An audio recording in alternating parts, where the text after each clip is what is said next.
جس پر الزام لگے وہ گھبرایا نہ کرے کہ یہ کیا ہو گیا ہے، لوگ مجھے کیا کہہ رہے ہیں. وہ یاد کیا کرے کہ یہاں تو لوگوں نے رحمت للعالمین رسول کو نہیں چھوڑا. معاذ اللہ، یہ چھوڑتے ہیں لوگ. الزام لگا میرے محبوب کریم صلی اللہ علیہ وسلم کے محبوب حضرت ابو بکر بیمار ہو کے گھر میں پڑ گئے. حضرت عائشہ کو 2 مہینے بخار چڑھا ہے. جب بابکار آدمی رسوا ہوتا ہے تو حالات بڑے بگڑ جاتے. میرے محبوب منبر پہ بیٹھے پریشان ہیں، عمر فاروق کھڑے ہوئے. توجہ ہے آپ حضرات کی؟ عمر نے بات کی تو بڑی اعلیٰ کی. کہنے لگے سونیا، جو خدا تیرے وجود پر مکھی نہیں بیٹھنے دیتا وہ تیرے بستر پر ایسی عورت کو بیٹھنے دے سکتا ہے؟ حضرت عثمان غنی کھڑے ہوئے، عرض کرنے لگے یا رسول اللہ، رب نے تو آپ کا سایہ نہیں بنایا کہ زمین پر سایہ پڑے تو جگہ نہ ناپاک ہو، تو وہ بیوی آپ کی ناپاک کیسے رکھ سکتا ہے؟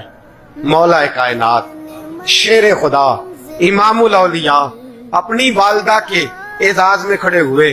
حضرت علی اٹھے تو چھم چھم آنکھوں میں آنسو ہے. کہنے لگے حضور، آپ لوگوں کو کیوں دیکھتے ہیں؟ جو رب آپ کے جوتے کو مٹی لگ جائے تو کہتا ہے جوتا اتار دے، وہ ایسی بیوی آپ کو رہنے کی اجازت دے سکتا ہے؟ محبوبہ اللہ جانتا ہے. تینوں صحابہ بھیا کی زبان سب سے پہلے حضرت عمر کہنے لگے ھذا بہتان عظیم، یا رسول اللہ یہ بہت بڑا الزام ہے. حضور یہ بہت بڑا، یہی اللہ نے قرآن بنا دیا. سورہ نور کی 16 آیات رب نے نازل فرمائی. اگر حضرت عائشہ پر الزام نہ لگتا تو 16 آیتیں ان کی شان میں نازل بھی نہ ہوتی. یہ تو بھلا ہو گیا، یہ تو بھلا ہو گیا کہ 16 آیات ان کے حق میں اللہ نے نازل فرمائی. اور رب نے فرمایا